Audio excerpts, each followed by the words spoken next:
જો તમે દેશ વિદેશમાં ફરવાના શોખીન હો અને ટૂરનું પ્લાનિંગ કરાવતા હો તો ચેતી જજો, કારણ કે તમારે કોઈ ઓળખીતા અથવા લાંબા સમયથી ઓફિસ ધરાવતા ટૂર ઓપરેટર પાસે જ તમારા ટૂરનું પ્લાનિંગ કરાવવું જોઈએ.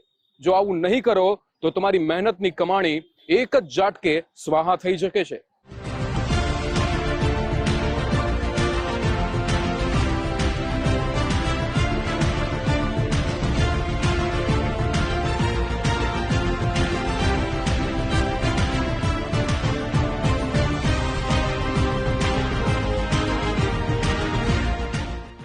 પરિવાર સાથે વિદેશમાં ફરવા જવાનો અને તેની તસવીરો સોશિયલ મીડિયામાં મૂકવાનો ટ્રેન્ડ મધ્યમ વર્ગમાં વધતો જાય છે, તો અનેક લોકો વિદેશી ટૂરના સંચાલકો પાસે ગોઠવણ કરી સસ્તામાં આઈફોન મંગાવતા હોય છે.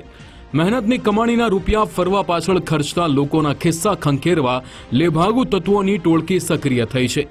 વિદેશ જવાની ટૂરના નામે અનેક લોકોને ટોપી પહેરાવવાના કિસ્સા છાશવારે સામે આવતા રહે છે. રાજકોટના નાના મોવા રોડ પર આવેલી આરકે પ્રાઇમ બિલ્ડિંગમાં ફેસ્ટિવ હોલિડે નામે ઠગબાજ દંપતીએ ઓફિસ શરૂ કરી. જાપાન, વિયેતનામ, મલેશિયા, સિંગાપોર, બાલી સહિતના દેશોના સસ્તા ટૂર પેકેજ બતાવીને લોકોને લલચાવ્યા. સોશિયલ મીડિયામાં આકર્ષક જાહેરાત આપીને રાજકોટની ખાનગી હોટલમાં ભવ્ય ટ્રાવેલ એક્સપોનું આયોજન કર્યું.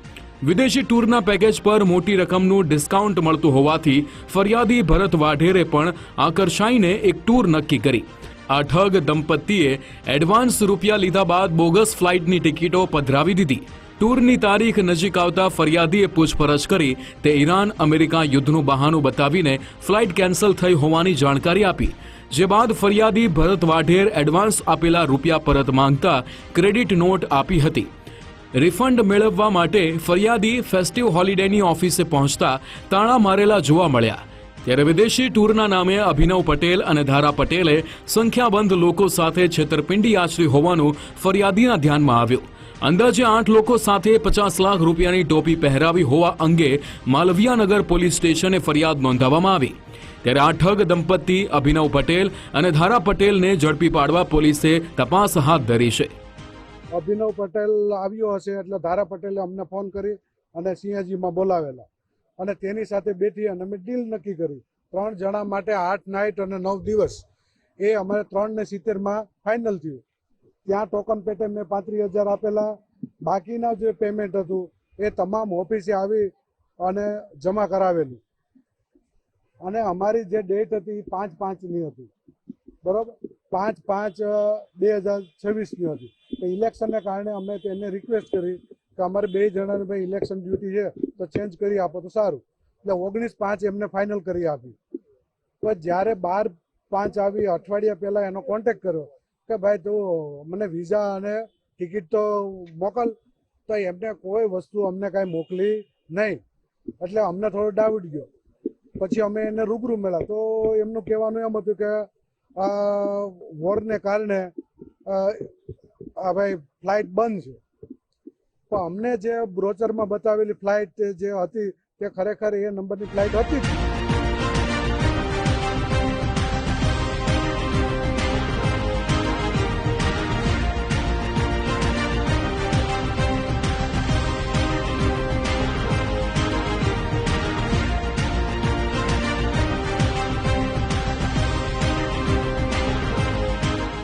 અભિનવ પટેલ અને ધારા પટેલે ફરિયાદીને આપેલી ફ્લાઇટની ટિકિટ બોગસ હોવા અંગે પણ પોલીસને જાણકારી આપવામાં આવી. આ ટોળકીએ થોડીક ટૂર સફળતાથી કરી હોવાનું તપાસમાં સામે આવ્યું છે. એક ગ્રાહકને દુબઈની ટૂર બાદ વિશ્વાસ આવતા આઈફોન લાવવા પેટે 80,000 રૂપિયા ચૂકવ્યા હતા. ફેસ્ટિવ હોલિડેના સંચાલક અભિનવ અને ધારા પટેલ ઓફિસની સાથે જ ભાડાનું ઘર પણ ખાલી કરીને ફરાર થઈ ચૂક્યા છે. રાજકોટ પોલીસે અભિનવ અને ધારા પટેલની ઠગાઈનો ભોગ બનનારા લોકોને ફરિયાદ નોંધાવવા આગળ આવવા અપીલ કરી છે. અન્ય વ્યક્તિઓ તેમજ ફરિયાદી સાથે કુલ 50,07,050 રૂપિયાની છેતરપિંડી કરેલ છે. જેમાં અલગ અલગ વ્યક્તિઓને કહેલ કે તમને Singapore, Malaysia, Thailand, Dubai, Vietnam વગેરે સ્થળો લઈ જવાની લાલચ આપી અને એડવાન્સ પૈસા લઈ અને છેતરપિંડી કરેલ છે. આ બાબતે તે ઓફિસનો પણ ઝડપી કરવામાં આવેલ, તેમજ તે જે સરનામે રહેતો તેને પણ ઝડપી કરવામાં, જે ભાડાના મકાનમાં રહેતો હતો હાલમાં ખાલી કરીને ભાગી ગયેલ છે. તેમજ આ આરોપી અભિનવભાઈ હિતેશભાઈ પટેલે 31 જાન્યુઆરી 2026ના રોજ હોટલ સયાજી ખાતે પણ ટ્રાવેલ એક્સપો નામનું એક ઓર્ગેનાઇઝેશન કરેલું, જેમાં પણ અન્ય વ્યક્તિઓને આવી રીતના લાલચ આપી અને ટૂર્સ અને ટ્રાવેલ્સની લાલચ આપીને છેતરપિંડી કરેલ છે, જે બાબતે માલવીયાનગર પોલીસ સ્ટેશન ખાતે ગુનો નોંધાયેલ છે. હોંગકોંગ, સિંગાપુર, જાપાન, બાલી જવાના સપના બતાવીને અનેક લોકો પાસેથી 80,000થી લઈને 5 લાખ રૂપિયા સેરવી લેવામાં આવ્યા છે. આ ઠગ ટોળકીએ આપેલી ડુપ્લિકેટ ફ્લાઇટ ટિકિટ મુદ્દે પોલીસે વેરિફિકેશન હાથ ધર્યું છે. ચોમાસામાં બિલાડીનો ટોપ નીકળે તેમ સસ્તામાં વિદેશ લઈ જવાની લાલચ આપતા ટૂર ઓપરેટરોથી લોકોને સાવધાન રહેવા પોલીસે તાકીદ કરી છે. અભિનવ અને ધારા પટેલે રાજકોટની સાથે વડોદરામાં પણ ટ્રાવેલ એક્સપોનું આયોજન કર્યું હોવાથી ઠગાઈનો આંકડો મોટો નીકળવાની શક્યતા છે. ગૌતમ ભેડા, ગુજરાત ફર્સ્ટ, રાજકોટ.